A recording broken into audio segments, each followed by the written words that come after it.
Well, what happened in January of 2011, we were told in no uncertain terms by our creditors and credit rating agencies, if we didn't act with speed to shore up Illinois finances, we were in grave danger of going into junk bond status and a lot of other bad things.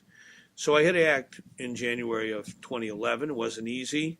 Um, the bill passed. I signed it. The very next day, I was asked, well, what's going to happen in the future? I said, well, day by day, week by week, month by month, and year by year, we're going to have to analyze the situation as the facts and evidence present themselves to us. And that's really what a governor has to do. You have to act promptly if there is extreme danger to public finance. Now, for years, the state government did not put proper amounts of money into the pension fund. I have. And by the fact we have complied with the requirements, that meant less money was available for other things in government. And that's why we pushed so hard for the pension reform. And we got it done. And we did a lot of these fiscal reforms that bring us to this moment.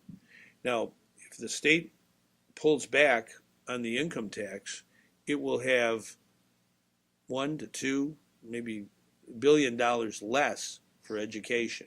You shouldn't just look at the first fiscal year, fiscal 15, because half that year you will have the income tax revenue, the surcharge. The other half you wouldn't.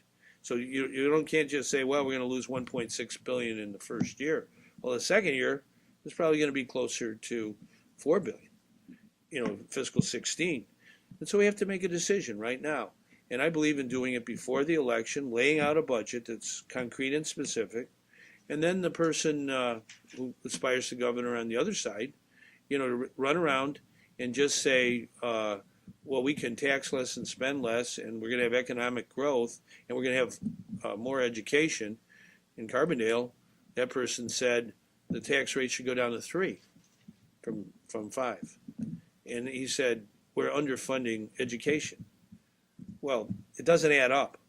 And I was with a group of second graders last week at a school in Chicago, and they could tell right away that doesn't add up, okay?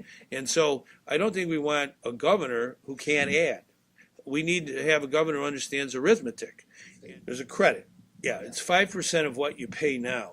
Right now, 7% of the people who claim the credit, there's about 2.1 million people claim the credit every year.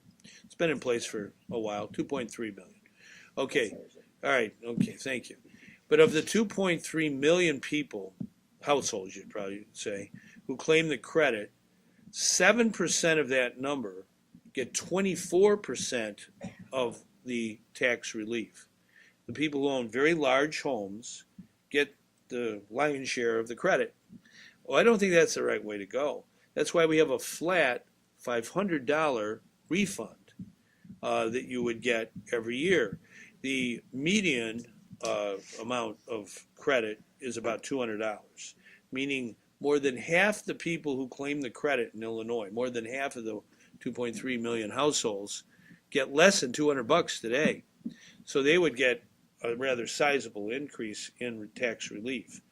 7% of those who frankly own mansions or larger homes, very large homes, they would just get $500. They wouldn't lose everything, but they wouldn't get $2,000 or $3,000. That's to me wasn't the right way to go anyhow. To give $3,000 to people who are extremely well off in property tax relief, and then somebody who owns a modest dwelling gets $100.